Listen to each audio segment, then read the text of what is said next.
When I walked into my son Michael's apartment, using the key he had given me for emergencies, I expected to find him sick in bed, as his wife Amanda had told me on the phone.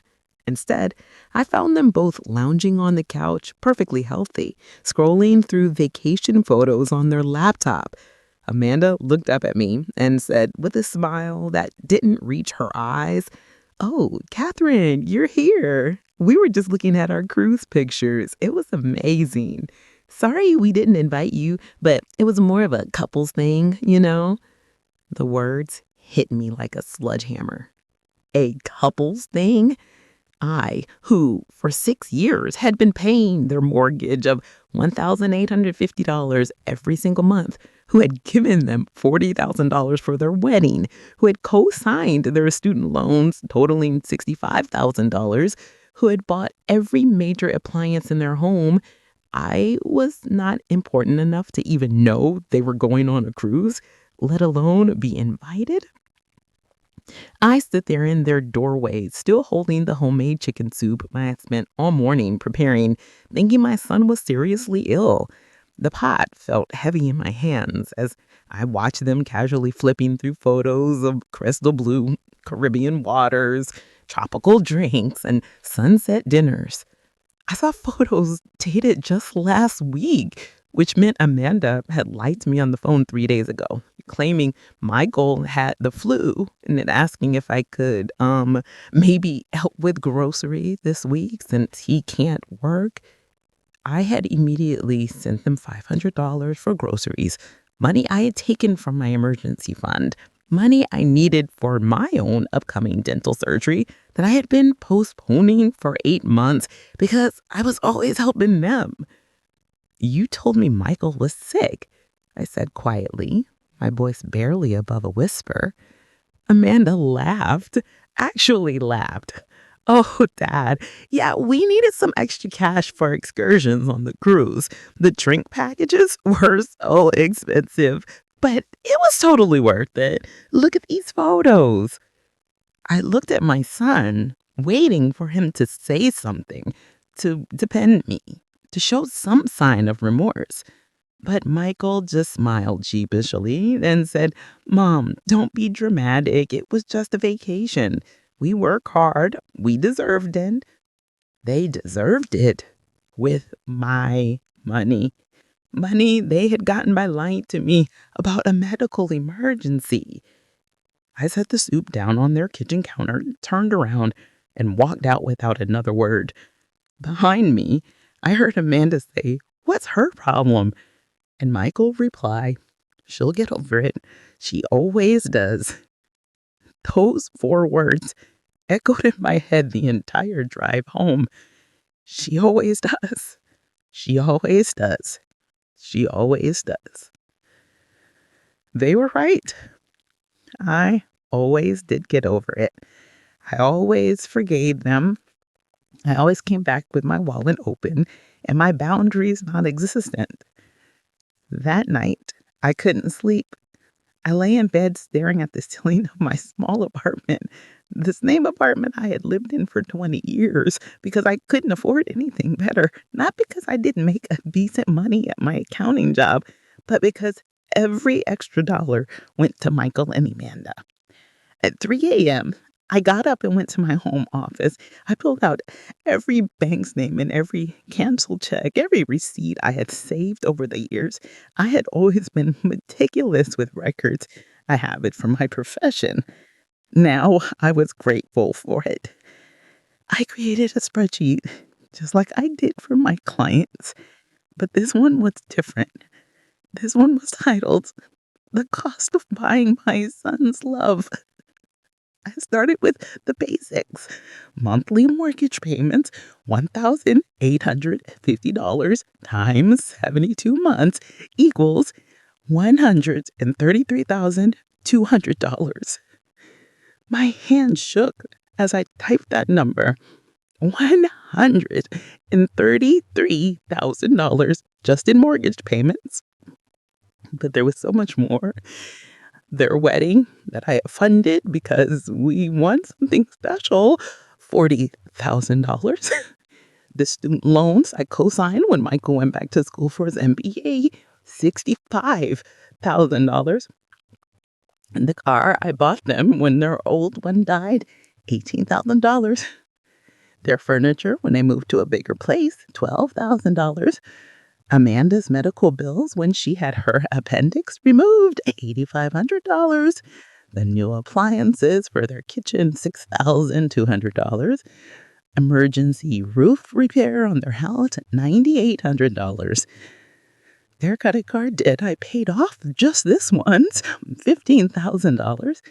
Christmas gifts, birthday gifts, anniversary gifts over 6 years, $7,300.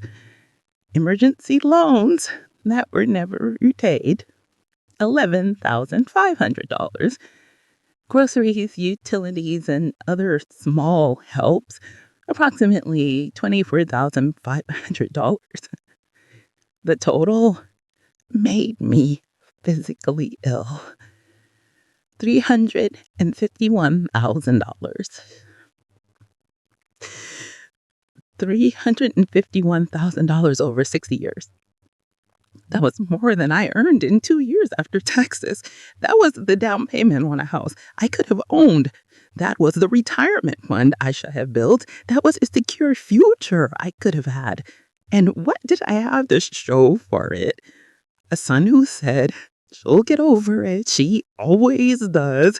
While his wife laughed about tricking me out of grocery money for their vacation drinks. I sat at my desk as the sun came up, staring at that number, $351,000. I thought about all the times I had eaten ramen noodles for dinner so I could send the money. The times I had worn the same coat for 8 winters because buying a new one meant less money for their emergencies. I had missed my best friend Linda's wedding in California because I couldn't afford the plane ticket. That was the same month I gave Michael $8,000 for unexpected house repairs. I later saw photos of their brand new hot tub on Facebook. I had postponed my dental surgery 8 times. My dentist had warned me that waiting longer could result in losing teeth. But there was always something Micah and Amanda needed more urgently, or so they claimed. I drove a car with 210,000 miles on it that broke down twice a month because every time I saved enough for a down payment on something newer, Michael had an emergency. For 6 years, I had put my life on hold, thinking I was helping my son build his life. But I wasn't helping him. I was enabling him. I was teaching him that lying to his mother was acceptable if it got him what he wanted. I was showing him that my love could be bought and my boundaries could be crossed without consequences. The phone rang at 7 a.m. Michael's name appeared on the screen. Normally, my heart would race with joy. Any contact from my son felt like a gift because he rarely called unless he needed something. But now I knew why he was calling. I didn't answer. I let it ring until it went to voicemail. 5 minutes later, Amanda called. I didn't answer that either. Then a text from Michael. Mom, sorry about yesterday. Amanda shouldn't have mentioned the cruise like that. Can we talk? I stared at the text. 6 years ago, I would have immediately called him back, apologizing for being upset, assuring him that everything was fine. But something had fundamentally shifted in me during that sleepless night. I didn't respond. Another text 30 minutes later. Mom, we need to talk about the mortgage payment. It's due in 3 days, and we're short this month. There it was, the real reason for the call. Not to apologize, not to acknowledge the lie, not to show any genuine remorse. They needed money. I sat at my kitchen table with my coffee, looking at that text. And for the first time in 6 years, I felt something other than guilt and obligation. I felt anger. Anger. Pure, clarifying anger. I typed out her response, deleted it, deleted. Finally, I wrote, I need some time to think. I'll be in touch when I'm ready. The response was immediate. What does that mean? Mom, the mortgage is due Friday. I turned off my phone.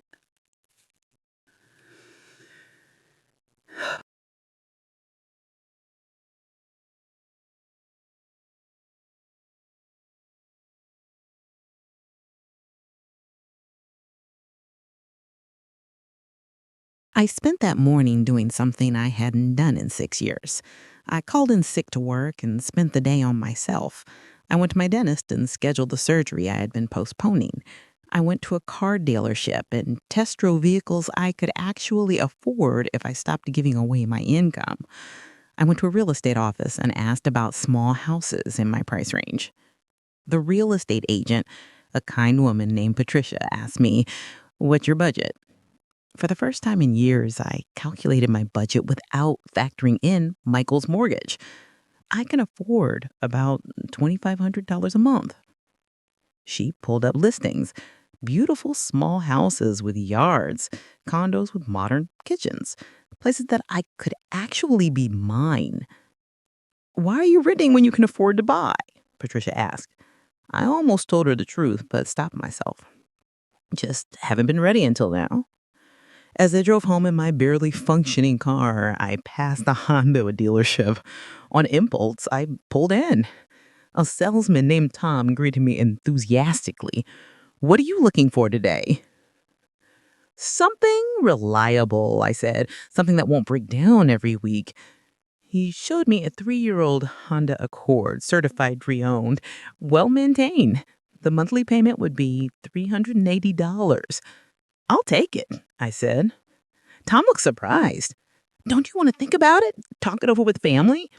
"No," I said firmly. "I've got about it for long enough." I drove home in my new car, and for the first time in months, I didn't have that knot of anxiety in my stomach about whether I'd make it home or end up stranded on the highway. When I got home, I turned my phone back on. 43 missed calls, 78 text messages. They were from Michael, Amanda, and several numbers I didn't recognize. The texts were a journey through the stages of manipulation. They started with confusion. "Why aren't you answering?" Then concern. "Are you okay? We're worried about you." Then frustration. "This is ridiculous. Just answer your phone." Then anger. "You're being childish and selfish." Finally, desperation. "Mom, please, we're going to lose the house if you don't send the mortgage payment." I read through all of them with a strange detachment. For 6 years, messages like these would have sent me into a panic, rushing to my computer to transfer money immediately. Now I just felt nothing. Or maybe not nothing. Maybe I felt clear-headed for the first time in years. There was also a voicemail from a number I didn't recognize. I played it. "Hello, this is Barbara Chan from First National Bank. We're calling regarding your co-silo status on loans from Michael Morrison. We need to discuss some delinquent payments. Please call us back at your earliest convenience." My blood ran cold. Michael had student loans I had co-signed for, loans he had promised he was paying faithfully. If he was defaulting, my credit would be destroyed. I called the bank immediately. "Miss Morrison, thank you for calling back," Barbara said. "We've been trying to reach you and Michael for 3 months. The loans are $11,500 in arrears. We've sent multiple notices to the address on file." 3 months, I asked? "That's not possible. Michael told me he was paying them." According to our records, no payments have been made since January. That's 6 missed payments. It was July, 6 months of lies. If the arrears aren't paid within 30 days, we'll have to begin collection proceedings, which will impact your credit score significantly as a cosigner. I thanked her and hung up. Then I did something I should have done years ago. I pulled my credit report. What I saw made me feel physically sick. Michael had 3 credit cards in his name that I had co-signed for years and gone forgotten about. All 3 were maxed out, though gets $347,000. All of them are showing late payments and high utilization rates. My credit score had dropped 180 points. I had co-signed thinking he needed them for emergencies. He had used them to fund his lifestyle while telling me they were paid off. For 6 years, while I was sacrificing everything to help him, he had been destroying my financial future. I called a lawyer that afternoon, not to sue Michael, but to understand my options. Miss Morrison, the attorney, David Brennan, out there in my story, what you're describing is financial elder abuse. Even though you're only 62, the pattern is clear. Your son has systematically exploited you financially while lying about his situation to extract more money. I gave it willingly, I protested weakly, under false pretenses. He lied about medical emergencies, about paying debts, about his financial situation. That's fraud.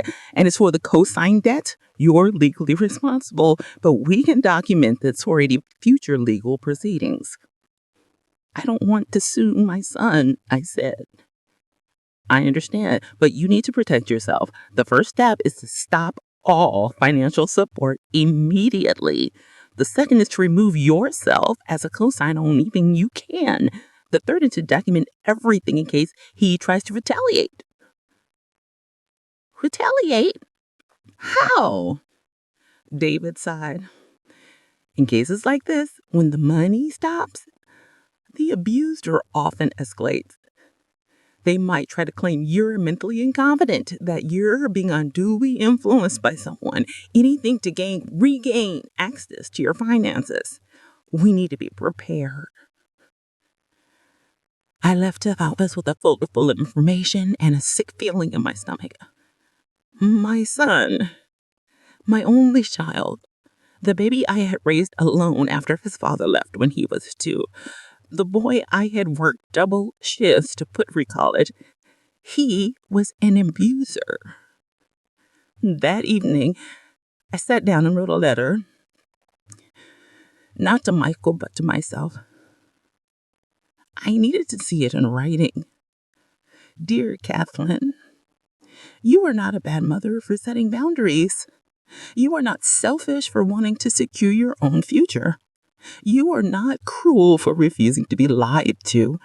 You gave your son everything, and he chose to take more than you gave.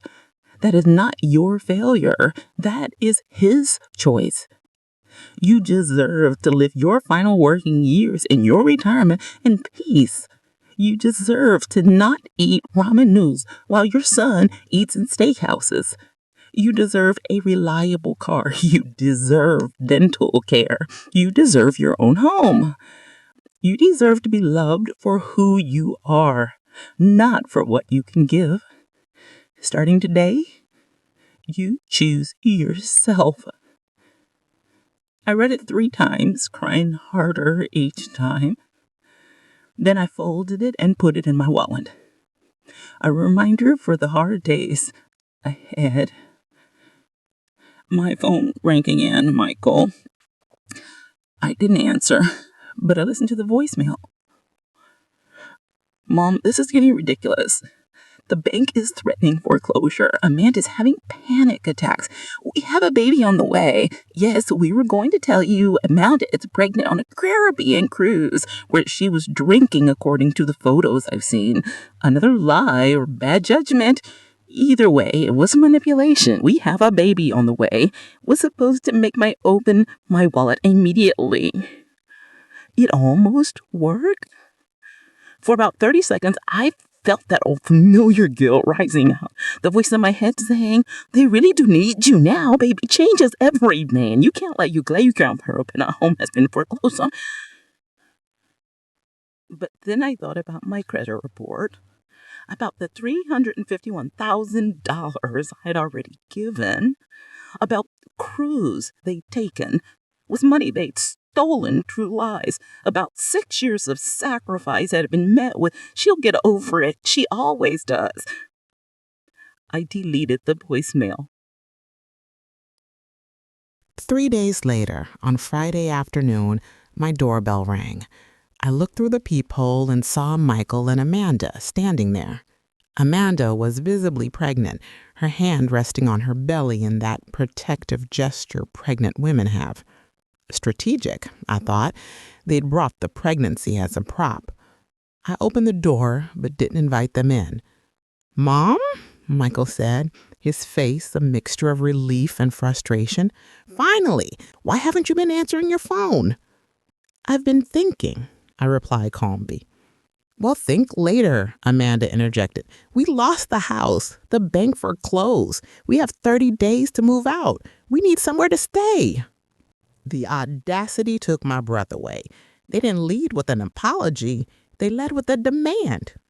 "You lost the house?" I repeated slowly. "The house I've been paying the mortgage on for 6 years?" "You stopped paying," Michael said accusingly, "without any warning. You just cut us off." "Did I asked. "Or did I finally stop letting you lie to me?" "What are you talking about?" Amanda's voice had an edge to it now. I pulled out my phone and showed them a photo of their cruise pictures, the ones I've screenshotted before they made their Instagram private. "This is what I'm talking about.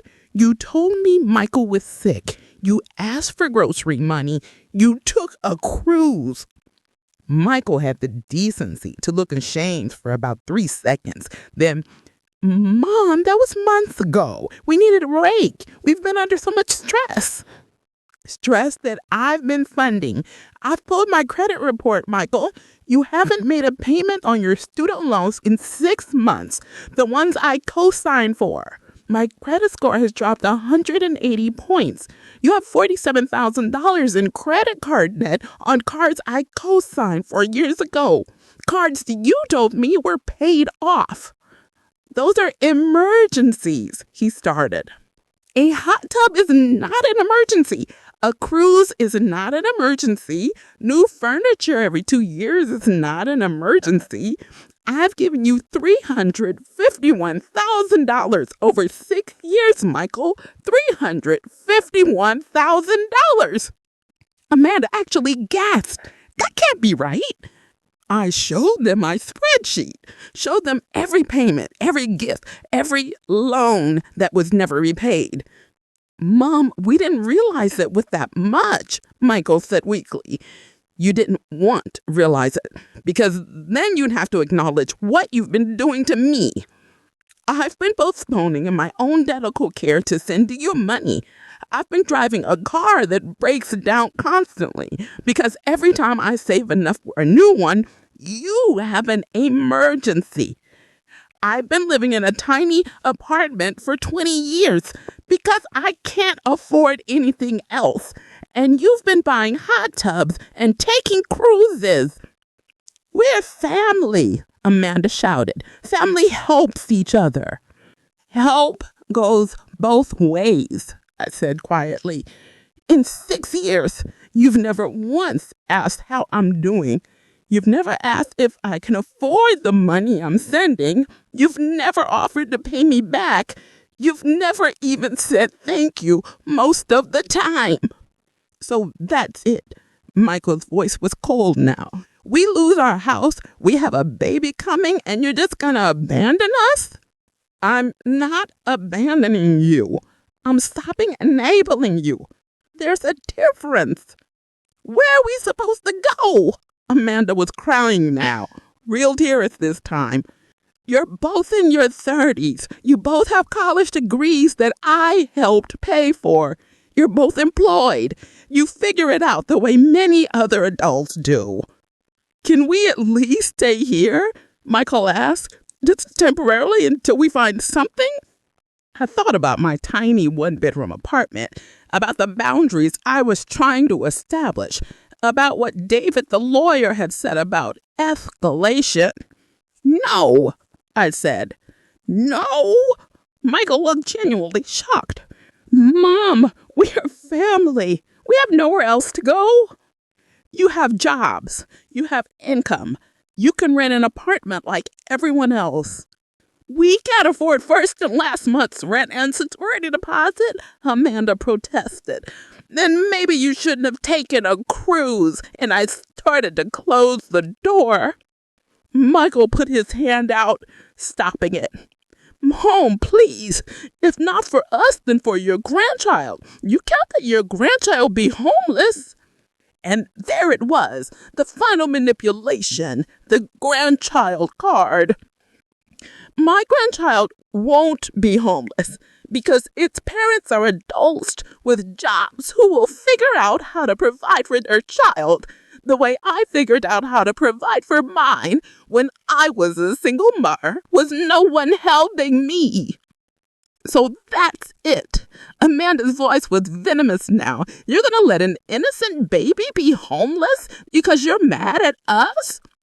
I'm going to let that baby's parents learn to be responsible adults. Good night. I closed the door.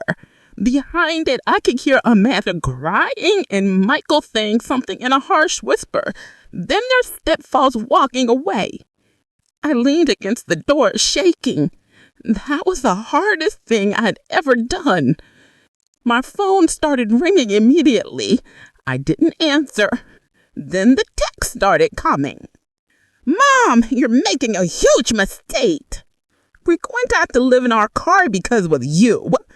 Amanda's blood pressure is spiking from stress. If something happened to the baby, it's on you. I can't believe you'd be this selfish. Everyone's going to know what kind of person you really are. I read through them all, feeling sick, but also strangely proud of myself. I had held my boundary. For the first time in 6 years, I had said no and meant it. That evening, I got a call from my sister, Jennifer, who lived across the country in Oregon. Catherine, what's going on? Michael just called me saying you've cut them off completely and they're about to be homeless with the baby on the way. I told her everything. The cruise, the lies, the credit report, the $351,000, the foreclosure, the confrontation. Jennifer was silent for a long moment. Then, Jesus, Catherine, why didn't you tell me any of this before? Because I was ashamed. Because I knew what you'd say. I would have said you need to stop, which you finally did. I'm proud of you. But I have to warn you, Michael sounded really angry. He said something about talking to a lawyer about your mental state and whether you should be managing your own finances. My stomach dropped. David had predicted this, but I hadn't really believed it would happen. He's going to try to have me declared incompetent, I said, the realization hitting me like a wave. He's going to try, David said. We're not going to let him succeed. That weekend was one of the worst of my life. My phone never stopped buzzing with messages from Michael, Amanda, and numbers I didn't recognize. Some were pleading, some were angry, some were threatening. Mom, please, we're begging you. Amanda is in the hospital. The stress caused complications. This is your fault. We're staying at a cheap motel. Is this what you want for your grandchild? Our lawyer says you're exhibiting signs of diminished capacity. We're doing this for your own good. I wanted to respond to the one about Amanda being in the hospital. I wanted to ask if she was okay, if the baby was okay, but I called the hospital directly instead. They couldn't give me information, but I explained I was the patient's mother-in-law and concerned. The nurse said, we have no patient by that name in our system. Another lie. They were still lying. Monday morning, I met with Dr. Sandra Williams, a psychiatrist who specialized in competency evaluations. She spent 4 hours with me, asking questions, giving me tests, reviewing my medical history. "Miss Morrison," she said at the end, "you are clearly of sound mind. Your memory is excellent. Your reasoning is logical. Your understanding of your financial situation is actually more sophisticated than most people I evaluate. You're making difficult but rational decisions to protect yourself from exploitation. That's not incompetence, that's wisdom." So if Michael tries to petition for guardianship, I'll testify that you're completely competent, and I'll document that this appears to be a retaliatory action by someone who's lost access to your finances. I left her office feeling slightly better, but the sick feeling in my stomach remained. That afternoon, I met with my financial advisor, someone I'd started working with years ago, but had largely ignored because I was too busy giving money to Michael to actually invest for my future. "Catherine," Robert said, looking at my accounts, "your retirement fund is severely depleted. At your current savings rate, you'll have to work until you're 75 to retire comfortably. What if I stop the outgoing payments I've been making?" I showed him a spreadsheet of what I'd been giving Michael. His eyes widened. $1,850 a month for 6 years? Plus all these other expenses? He quickly calculated if you had invested that $1,850 monthly over 6 years at a conservative 7% return, you'd have approximately $180,000 in your retirement account right now. As it stands, you have $43,000. The difference was staggering. I had given away my retirement security. "Starting now," Robert said, "we put that $1,850 per month into your retirement account. We maximize your 401k contributions. We build an emergency fund. We pretend the last 6 years didn't happen, and we catch up as much as we can." "Is it too late?" I asked. "It's never too late to start," he said kindly, "but Catherine, you have to stick to it. No matter how much pressure you get from your son, you cannot go back to the old pattern." That evening, I attended my first meeting of a support group for parents of adult children with financial dependency issues. I found it through a therapist David had recommended. There were 8 other people in the room, all between ages 55 and 70, all telling stories that sounded eerily similar to mine. Parents who gave everything to adult children who kept taking. Parents who sacrificed their own futures. Parents who were made to feel guilty for finally setting boundaries. "The hardest part," said Diane, "was accepting that my daughter sees me as an ATM, not a mother. Once I accepted that, the boundaries became easier. Not easy, but easier." "How long did it take," I asked, "before you stopped asking?" "For me, about 2 years," Dan said. My daughter eventually came around. She got therapy, got a better job, learned to manage money. We have a relationship now, but it's different. There's respect now." "Did she pay you back?" Diane laughed bitterly. "Not a penny. I had to let it go. The money's gone. I can't get it back, but I can stop the bleeding, and I can build something for my future." Another man, George, shared his story of the son trying to have him declared incompetent when the money stopped. "It was hell, 6 months of legal battles. But I won. The judge saw right through it. And you know what? That was the wake-up call my son needed. Sometimes rock bottom is a gift." Their stories gave me strength, but also prepared me for how hard this was going to be. When I got home, there was a man in a suit standing at my door. "Catherine Morrison?" he asked. "Yes?" "You've been served." He handed me an envelope and walked away. With shaky hands, I opened it. It was a petition for emergency guardianship filed by Michael Morrison, claiming that my mother, Catherine Morrison, was suffering from mental decline, making irrational financial decisions, and was posing a danger to herself through financial self-neglect. It was filled with lies.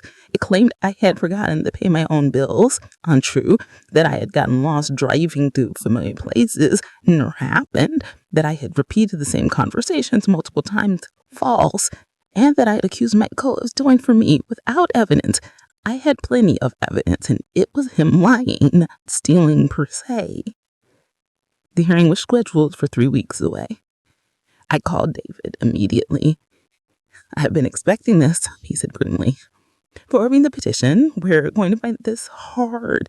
We have Dr. Williams' evaluation. We'll get statements from your employer, your friends, your neighbors. We'll show your bank records proving you're managing your finances better than ever. We'll expose this for what it is, retaliation." "David, what if they win? What if a judge believes them?" "They won't," he said firmly, "because we're going to show the truth. But, Catherine, be prepared. This is going to get ugly. Michael is going to paint the worst possible picture of you. He's going to get people to testify against you. It's going to hurt." That night, I barely slept. I kept thinking about the hearing, about having to face myself in court, about what he was willing to do to keep accessing my money. The next morning, I called in sick to work again. I couldn't focus. I couldn't function. I just sat in my apartment, tearing at the petition, reading the lies over and over. And that song rang. It was Linda, my best friend, the one whose California wedding I had missed. "Catherine, I just heard Michael called me asking if I would testify that you've been acting strangely." My heart sunk, and I told him to go to hell. "Catherine, why didn't you tell me what was going on? Why didn't you tell me he was bleeding you dry?" I was ashamed, and I thought I was helping him. "You were, but help has limits. I'm going to testify for you. I'm going to tell them the truth about all the time you sacrificed for him, about how you missed my wedding because you gave them money instead of buying a plane ticket. I'm going to tell them the truth." I cried. "Thank you. And Catherine, I'm coming to stay with you until the hearing. You shouldn't go through this alone." Linda arrived 2 days later. Having her there with both a comfort and a mirror, she saw how I lived. The tiny apartment, the old furniture, the sparse kitchen, the evidence of years of sacrifice. "Jesus, Catherine," she said, looking around. "You've been living like this while Michael has been living in a house with a hot tub?" I didn't want to see it. If I saw it, I'd have to know what I was doing. Over the next few days, Linda helped me prepare for the hearing. We gathered documents. We made lists of people who could testify to my competency. We reviewed my bank statements showing responsible financial management. We also discovered more lies. I accessed Michael's social media through a mutual friend's account since he blocked me. He was posting about their struggles and how his unstable mother had abandoned them during their time of need. The comments were sympathetic to him, angry at me. People I'd known for years were calling me selfish, cruel, mentally ill. "Don't read that stuff," Linda said, taking my phone away. "It's poison. The people who matter know the truth." But it hurt. It hurt so much to see how easily Michael had turned people against me, how believable his lies were, how I was being painted as the villain in a story where I'd been the victim. The hearing day arrived. I dressed in my best professional outfit, wanting to look competent and put together. Linda came with me, as did Jennifer, who had flown in from Oregon. David met us at the courthouse. "Remember," he said, "stay calm, answer questions clearly and directly. Don't get emotional. We're going to show them who you really are."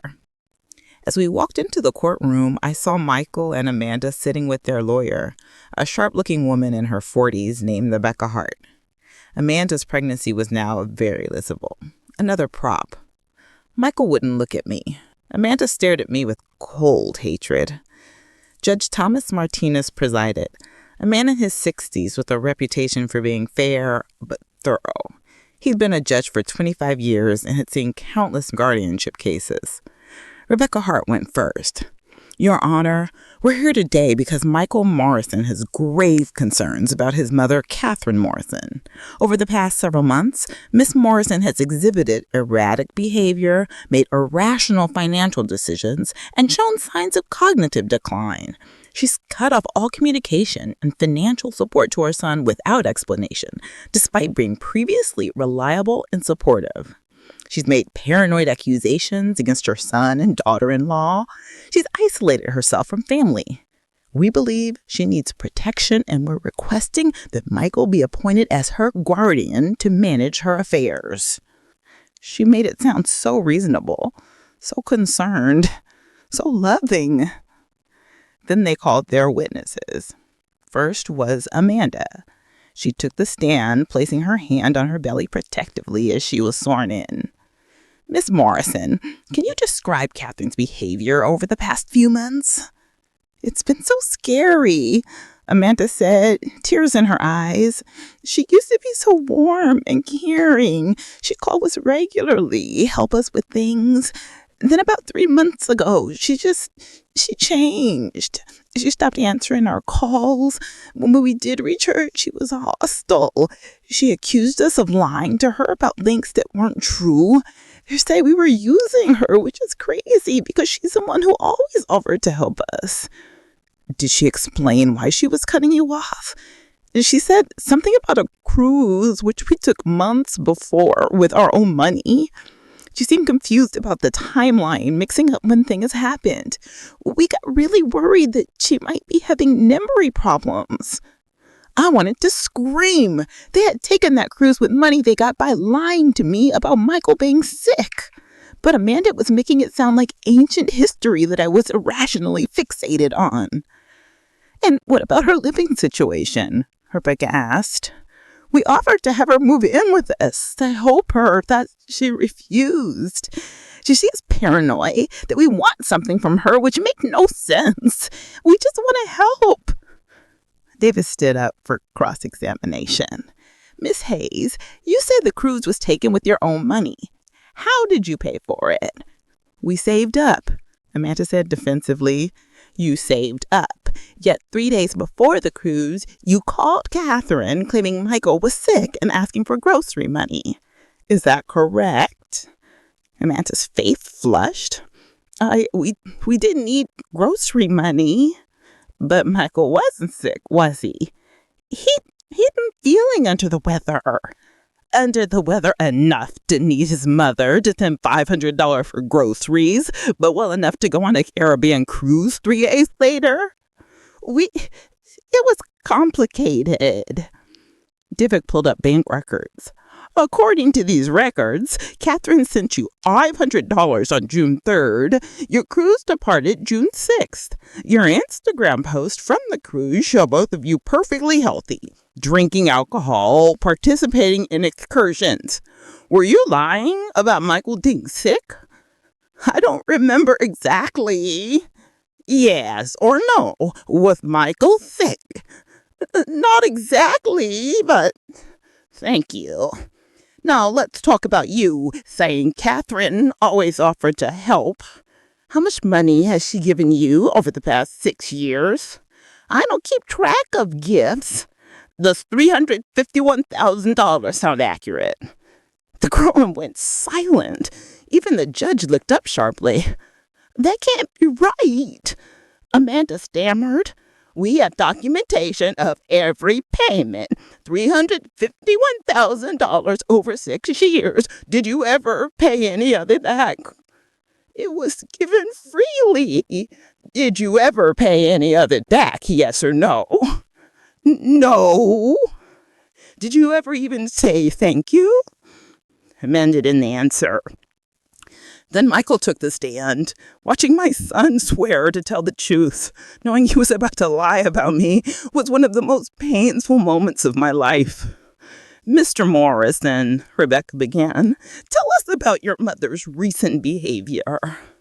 It's been really hard. Michael said, his voice breaking slightly. Perfect performance. My mom has always been amazing. She raised me alone, always put me first, but lately, she's not herself. She's angry all the time. She's making accusations that don't make sense. She's cut us all completely right when we need her most, with a baby coming. I'm worried about her mental state. Has she exhibited forgetfulness or confusion? Yes. She'll bring up things from months ago like they just happened. She's fixated on the screws from March like it's recent. She repeats herself. She's made the same accusations multiple times. More lies. I brought up the truth exactly twice and with good reason. And what about her financial decision making? That's what worries me. She's always been so generous. But now she's talking about buying a new car, move it to a new place, spending money on herself. It's completely out of character. I think someone might be influencing her, telling her to cut us off. When David cross-examined Michael, his tongue was sharp. Mr. Morrison, you say your mother has always been generous. How generous? She helped us when we needed it. $351,000 worth of help over 6 years. Does that sound generous to you? She wanted to help. Did she want to help, or did you manipulate her into helping? Let me ask you directly. Did you tell your mother you were sick in June when you weren't? I wasn't feeling great. Not feeling great enough to need $5 million for groceries, but well enough to go on a Caribbean cruise 3 days later. We needed a vacation you paid for by lying to your mother. Now, let's talk about your student loans. You have loans totaling $65,000 that your mother co-signed. Have you been making the payments? I've had some trouble lately. You've met 6 payments. 6. The loans are $11,500 in arrears. Did you tell your mother you were defaulting on these loans? I was gonna tell her. Did you tell her? No. You let her credit score drop 180 points without telling her. And you have credit cards because I'm for totaling $47,000 in debt. Did you tell her those were maxed out? She knew we had some credit card debt. She knew because you told her, or she knew because she finally checked her budget report. Michael didn't answer. Let me ask you something else. When your mother stopped sending money, what did you do? I tried to talk to her. You filed a petition claiming she was mentally incompetent within 2 weeks of her stopping payments. That's pretty fast. Almost like this isn't about concern for her welfare, but about regaining access to her money. That's not true, isn't it? Your Honor, we have evidence that Mr. Morrison posted on social media calling his mother unstable and claiming she'd abandoned him, all while accepting $351,000 from her over 6 years. Then they called their character witnesses. Amanda's mother testified that I had always seemed off and that she'd worried about Catherine's judgment. Under cross-examination, David got her to admit she'd met me exactly 3 times and had no medical training. Neither Michael and Amanda testified that I had seemed confused when I visited once. David established that this was the day I discovered them looking at cruise photos after lying about Michael being sick, and my confusion was actually shock at being lied to. Then it was our turn. Dr. Williams testified first, presenting her comprehensive evaluation. Miss Morrison is completely competent. Her cognitive function is excellent. Her memory is clear. Her reasoning is sound. She's making difficult but rational decisions to protect herself from financial exploitation. There is absolutely no evidence of any mental decline or incompetence. Rebecca tried to shake her testimony. But, doctor, isn't it possible she was having a good day when you evaluated her? I spent 4 hours with her. I conducted multiple tests. I reviewed her medical history. This was not a snapshot. It was a comprehensive evaluation. And I've seen her twice since then. She's consistently competent. But her sudden change in behavior is not a sign of mental health. It's a sign of someone finally recognizing they're being exploited and taking action to stop it. That's healthy, not pathological. Then Linda testified, describing years of my sacrifices. Catherine missed my wedding because she gave Michael money instead of buying a plane ticket. She's driven a car that breaks down constantly. She's lived in a tiny apartment. She's postponed medical care, all to give money to Michael. And he's never once thanked her or paid her back. When she finally said no, he tried to have her declared incompetent. That tells you everything about who's the problem here. Jennifer testified about the phone call from Michael where he'd threatened to question my mental state when the money stopped. He told me he'd have to do something about Mama's finances if she didn't start sending money again. This isn't about her welfare. This is about his access to her bank account. My employer, a managing partner at the accounting firm, testified that I was one of their most reliable and competent employees. Catherine manages complex financial accounts for our clients. She's detail-oriented, responsible, and sharp. If she were showing any signs of cognitive decline, we'd see it in her work. We haven't. My dentist testified about the surgery I'd postponed 8 times due to lack of funds and how I'd finally scheduled it once I stopped sending money to Michael. Robert, my financial advisor, testified about my depleted retirement account and the plan we'd made to recover. Ms. Morrison understands her financial situation better than most people I work with.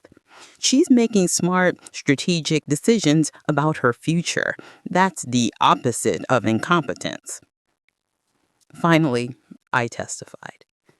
David walked me through my entire story. This 6 years of payments, the lies, the cruise, the credit report, the $351,000, the foreclosure, the confrontation. Ms. Morrison, David asked, why did you stop giving money to your son? Because I finally understood that I wasn't helping him. I was enabling him. He was lying to me, destroying my credit, taking money under false pretenses. And I realized that if I didn't stop, I'd have nothing left for my own retirement. I'd worked my whole life, and I was giving it all away to someone who saw me as an ATM, not a mother. Do you love your son? Yes, but I can't light myself on fire to keep him warm anymore. Love doesn't mean letting someone destroy you. Do you believe you're mentally competent?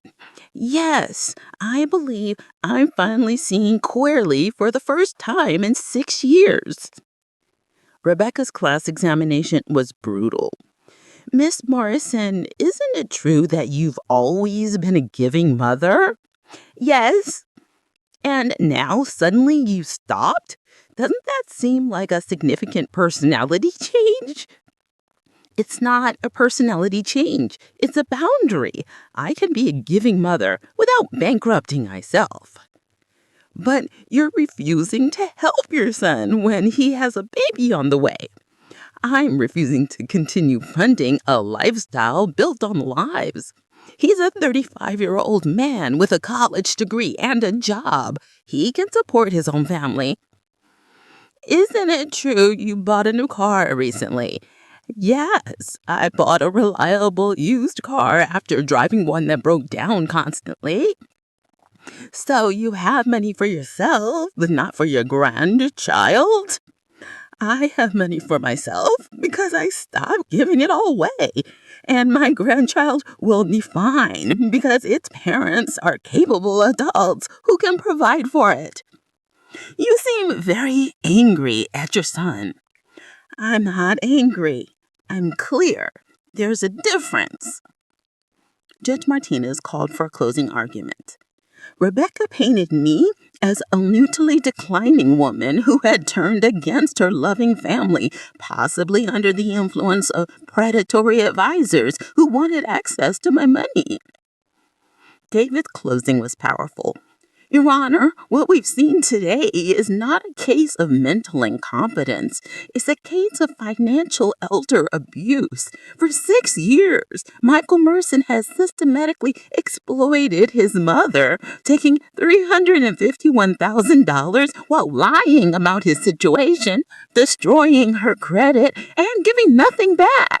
When she finally said no, he didn't respect her decision. He didn't apologize. He didn't try to make amends. He tried to take away her legal right to manage her own affairs.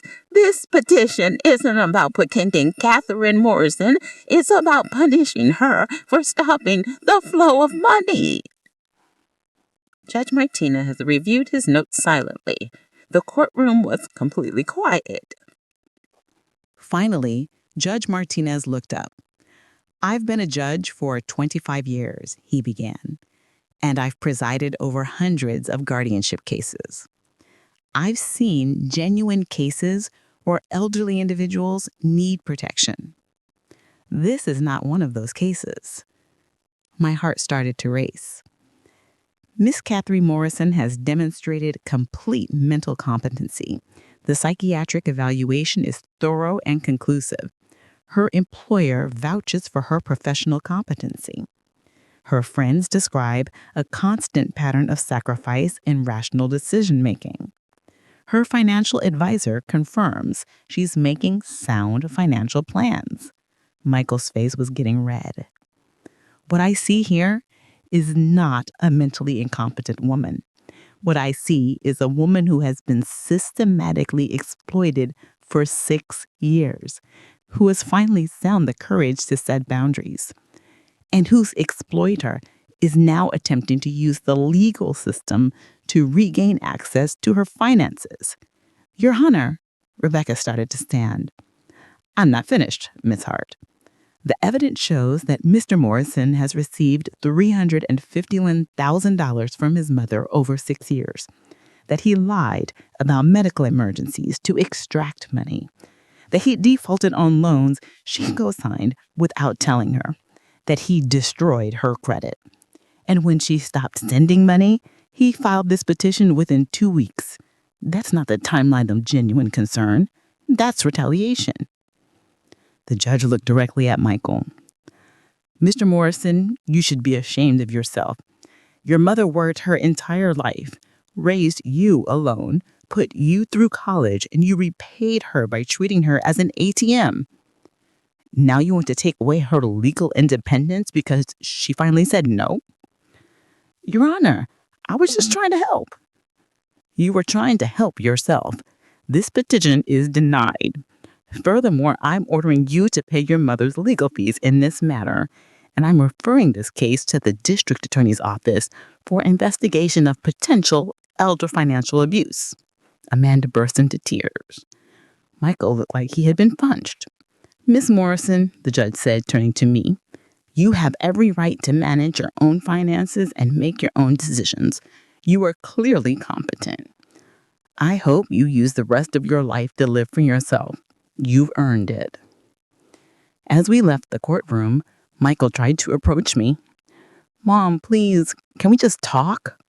No, I said, and kept walking. Outside, Linda and Jennifer hugged me. David was grinning. That was one of the most clear-cut victories I've had. The judge saw right through it. What happens now, I asked. You live your life. You build your retirement. You set boundaries. And if Michael tries anything else, we deal with it. But I think he got the message.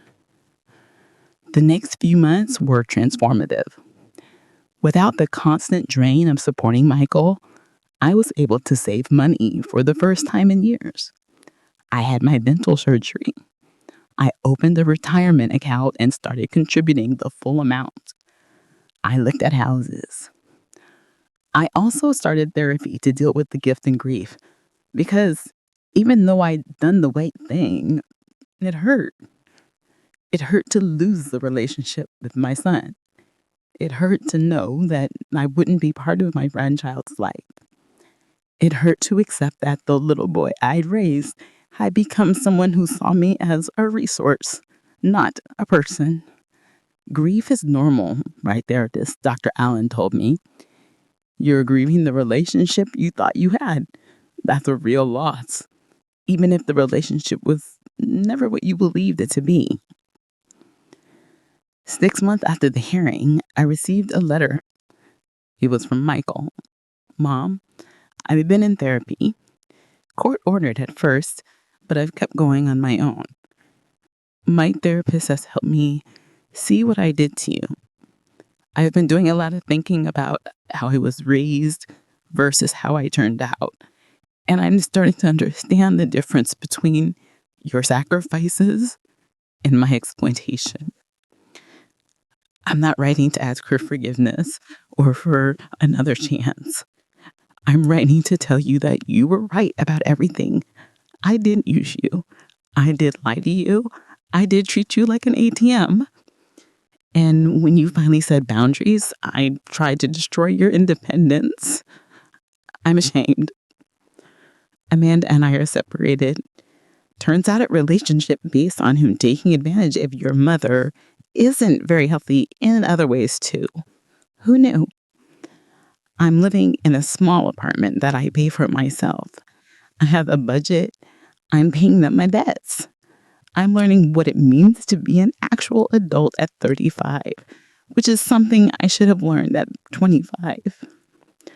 The baby, a girl we named Sophie, is healthy. Amanda's parents are helping her. Sophie will be fine. You don't need to worry about her. I'm also starting to pay you back.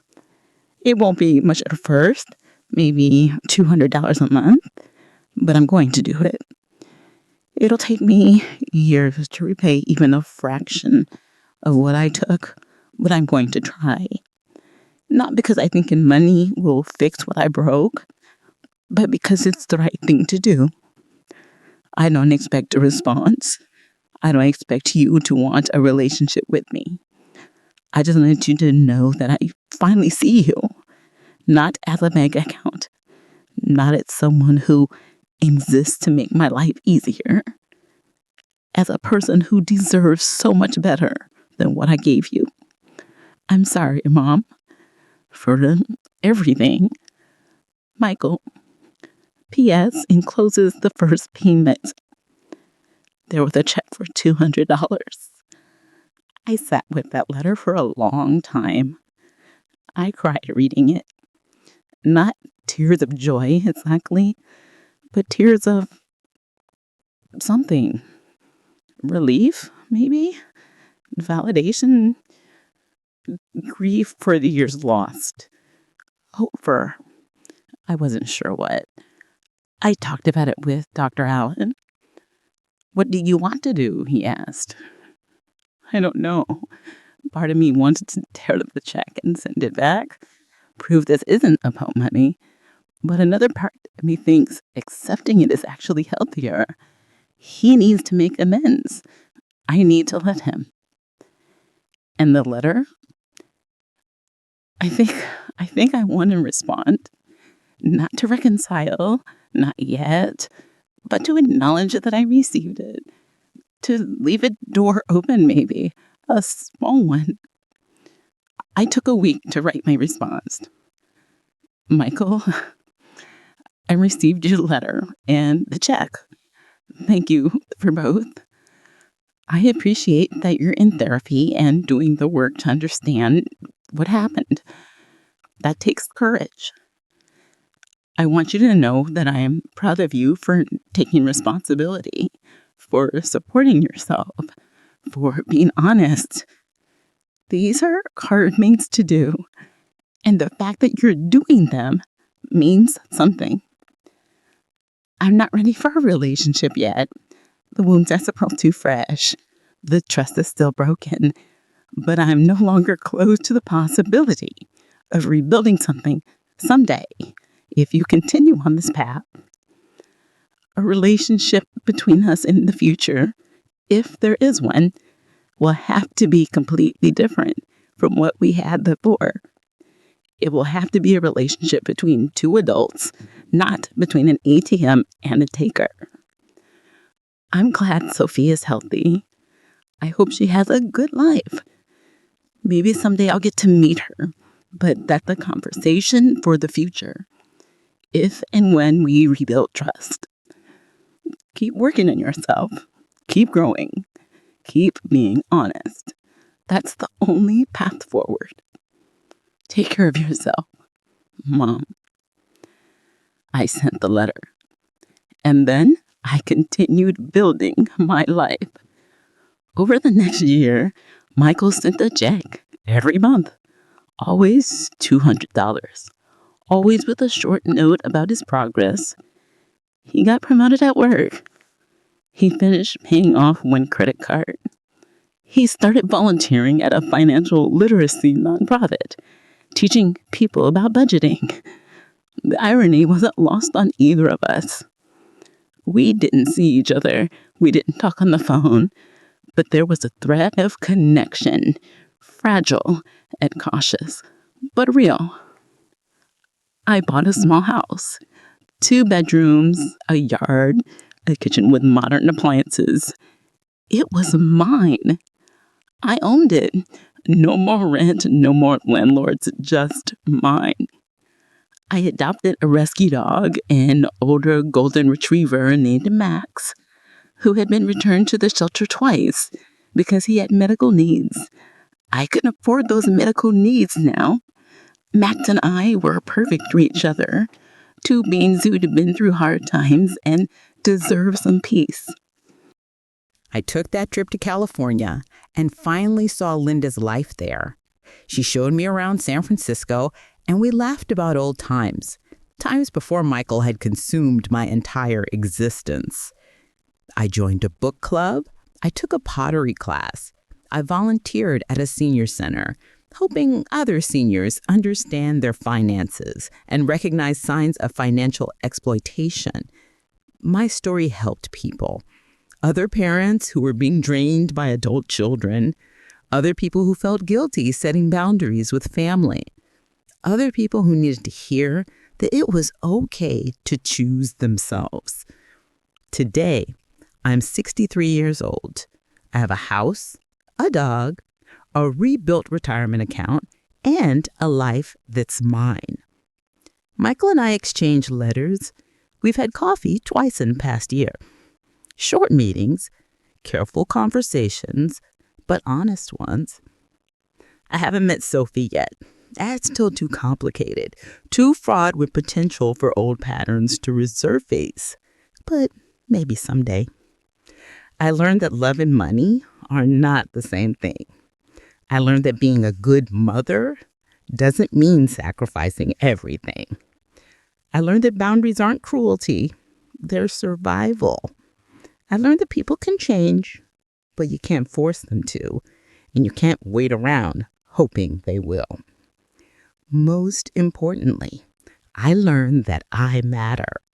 My needs matter. My future matters. My peace matters. And I learned that it's never too late to start living for yourself. My name is Catherine.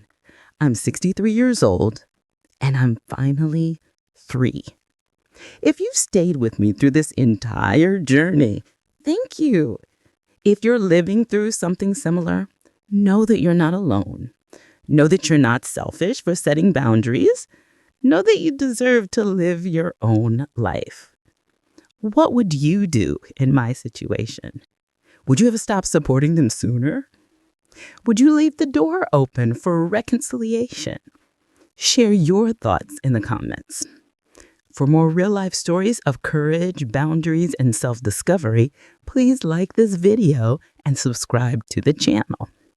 Remember, your love is valuable, your life is yours, and you are worth protecting. Thank you for listening to my story. Until next time, take care of yourself. You deserve it.